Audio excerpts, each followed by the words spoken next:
Okay, let's dive right into this. Welcome to our latest explainer, where we're going to unpack a massive 2,500-year-old journey. It's the absolutely fascinating story of how we, actually govern ourselves. We hear the word democracy literally every single day, right? In the news, in local debates, in our communities. But the reality is, the way democracy looks today, it is vastly different from how it started. It's a system that has been tested, lost, recovered, and totally adapted over centuries. To really grasp this journey, we've got to start with a really fundamental question. How do you give power to the people when the people numbers in the millions? It's basically the core scaling problem of democracy. I mean, imagine a tiny ancient town square where everyone can easily hear each other speak. Now contrast that with a massive modern nation spanning entire continents. How on earth does the core idea survive that massive jump in scale? Well, that is exactly what we're going to figure out today. So, here's our roadmap for this explainer. First, the Athenian direct experiment. Second, the blueprint for representation. Third, the Enlightenment paradigm shift. Fourth, modern representative democracy. And finally, we'll wrap up with the unfinished democratic journey. All right, starting off with part one, the Athenian direct experiment.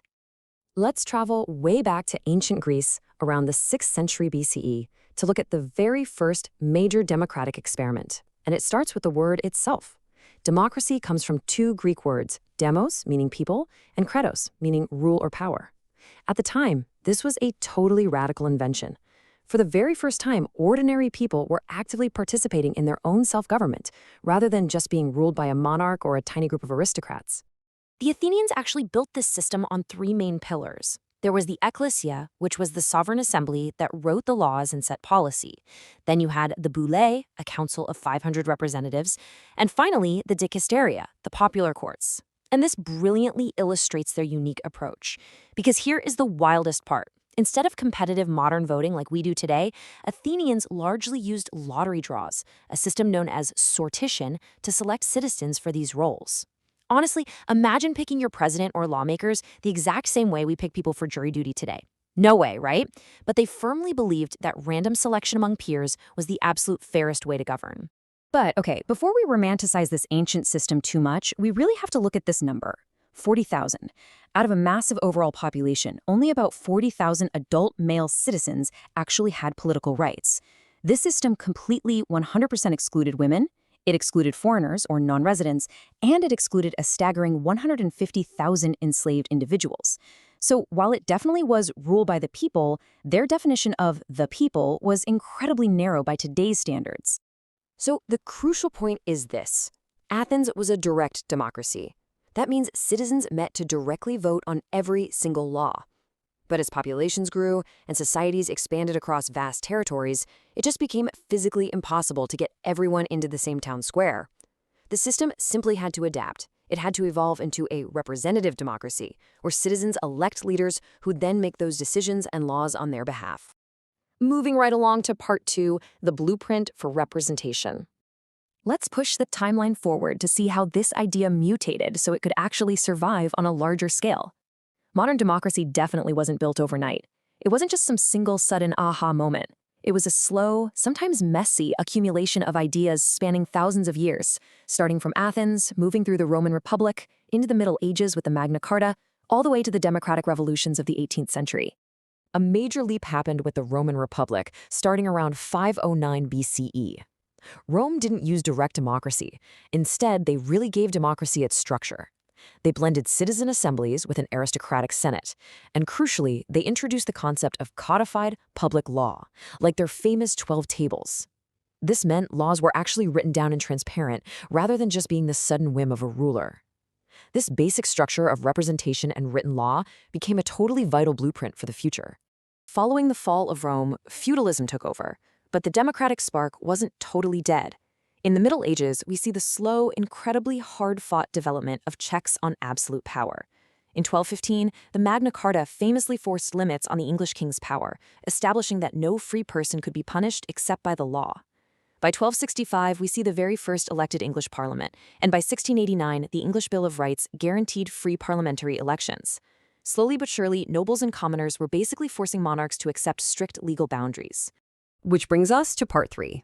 The Enlightenment paradigm shift. Now we enter a truly explosive era of thought in the 17th and 18th centuries. This is where the intellectual seeds of modern governance were finally firmly planted. The thinkers of this era basically transformed democracy from an ancient, quirky historical experiment into a fundamental human right built on reason and equality. You had John Locke arguing the highly radical idea that legitimate government absolutely requires the consent of the governed. Montesquieu gave us the blueprint for the separation of powers, dividing government into executive, legislative, and judicial branches so no single entity gains too much control. And Jean-Jacques Rousseau articulated the brilliant principle of popular sovereignty and the social contract. And these weren't just abstract, lofty, philosophical musings. No, they're the literal operating software of the world we live in today. I mean, you can hear Locke's direct influence in this famous quote right from the 1776 American Declaration of Independence. Governments derive their just powers from the consent of the governed. These Enlightenment ideals basically spread like wildfire, fueling both the American and the 1789 French revolutions, totally setting the stage for modern governance. All right, part 4, modern representative democracy. Let's move to the modern era and see how this builds. How did that ancient idea of popular sovereignty actually merge with modern, highly complex institutional frameworks? Well, it all comes down to constitutionalism. Now, what's really interesting about this slide is that modern democracy isn't just about the majority getting its way. The people limit government power through authoritative, fundamental laws, which is usually a written constitution. It establishes the rule of law, dictating that the government is strictly limited to acting within the law and that the law applies to everyone equally, including, and especially, the people who actually govern. Nobody gets to be above the law. But here's the catch. Modern systems require way more than just a piece of paper with a constitution. They require liberalism. A liberal democracy recognizes that all persons have certain fundamental rights that the government simply cannot take away. It's not just about voting. A true democracy requires the absolute protection of civil liberties to even function. Freedom of religion, a free press, the right to privacy, freedom of individual expression, the whole shebang. In fact, back in 1971, political scientist Robert Dahl laid out these strict core requirements for a liberal democracy. It's actually a great checklist. You absolutely need freedom of expression and alternative sources of information. You need the right to vote and run for office. Elections must be free, fair, and frequent. Citizens have to have the right to form independent organizations. And finally, government policy must actually be controlled by citizen preferences.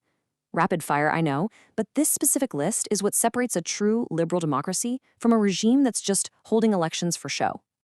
And finally, part 5. The unfinished democratic journey.